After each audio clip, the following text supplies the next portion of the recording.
Hey everyone, it is Ayana, your life coach, teacher, mom, and other many things. And I was motivated to do a video about why it is that I will be going to these marches today on April 5th, and why I think that all or as many Black people as possible should also show up.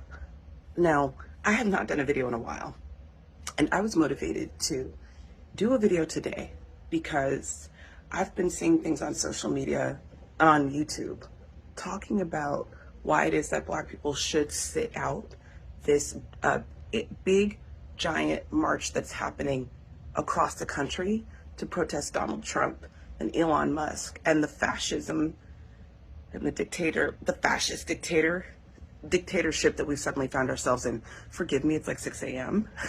But I couldn't sleep, and I felt called to do this video because of how concerned I am of things I've been seeing on social media. And I just want to say one thing, like growing up in Oakland, California, like I was born into activism, and I loved living this life out here, being a part of movements and working with civil rights leaders and Black Panthers and so many different leaders from so many different movements, LGBTQ plus movements and women's movements and immigrant movements, etc. Right? Oh, workers' rights. And one of the things that was amazing about being in the Bay Area was how many people were helping each other on different causes. And I grew up in this melting pot where we helped each other out because we knew that if we worked together, we could make powerful things happen, right? So we worked internally to support Black communities, to support the Haitian community, of which I'm also a part of. We worked internally, women helping women and Black people helping Black people and immigrants helping each other. But then we also joined together on bigger causes because we realized we were stronger together. And because I was raised to see humanity in everyone.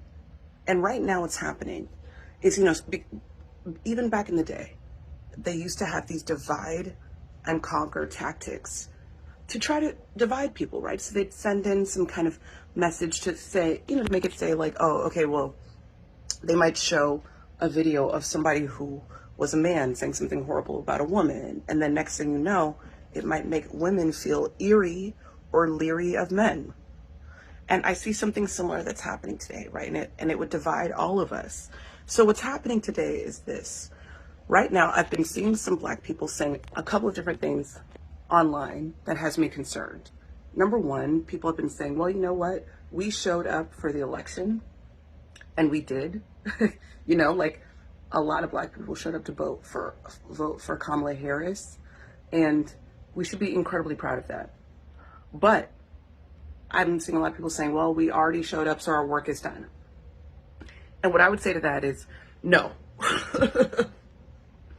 Unfortunately, we cannot, listen, far be it from me as somebody who cares about mental health to force anyone to do activist work or social justice work. But because if you need a break, then you need a break, and you need to take that, right? We have to take care and protect our mental health and our peace. So if you need to take a break for your own personal self, absolutely. But then when you're ready, you need to join us. This is a crazy situation we find ourselves in. In a matter of months, we have gone from a democracy, well, a republic, a flawed republic, but we knew what that monster was, right? To a very real dictatorship, a fascist dictatorship. And it just happened super fast and in a crazy and dizzying way, and that is so overwhelming. And if you need rest while you kind of reconcile with that, then yes. And if you are not somebody whose way of helping is to get out in the streets, that's fine too. That is one way that has always been therapeutic and helpful for me, because when I go out there and I see so many people out there who are with me, that community makes me feel really good. And it also does send a message. It sends a very visible and vibrant message. There are other ways that people can be involved too, boycotts and so many different things as well, like campaigns, going door to door, right? Organizing, making groups that have action, calling Congress members, like going to town halls. There's a lot of different things, right? But we cannot check out. Okay, and the second thing is this, right? The work is not done. The work impacts all of us, right? And just, and I've also heard other people saying, well, like there are some people, some immigrants and some other people who are being really rude to Black people, and and some people, some immigrants in some other communities voted for Trump, and now they're fucking around and finding out, right? I've also heard people saying that. So then let me sit out of the protest. But let me just tell you that it doesn't, regardless, of course there's going to be individuals who are a hot mess. There are individuals in the Black community who are a hot mess, who voted for Trump, who support things that are not, okay, there's always going to be people who are on the wrong side of history, individuals who are on the wrong side of history. But what is important for me is that I'm not doing it for them.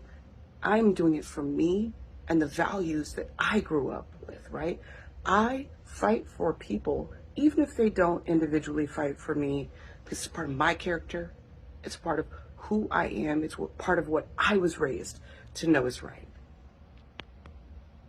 It's a part of just right and wrong and being able to help out our fellow human being, whether or not they help us back. Okay? And not every individual is going to help us back, but there are plenty who do. And there are plenty of immigrant communities and Latino and people of and people from different races and different communities who have been there, who have supported us, who have, and I see it all the time. Okay? So there is, just because there are some who are not going to help or are being unhelpful or who are being really rude and blaming Black Americans and trying to guilt trip, does not mean that that is the majority of folks or that everyone feels that way. And regardless, still, we have to show up for what we know is right. And then finally, the other thing that I've been hearing is this, like, this is what Dr. King was talking about.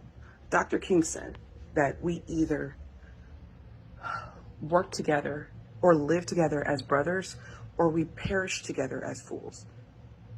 This is what he was talking about, because they have been doing divide and conquer forever. This is not new. Since slavery, Reconstruction, there's always been people who were on the wrong side of things, and Dr. King knew that in his day.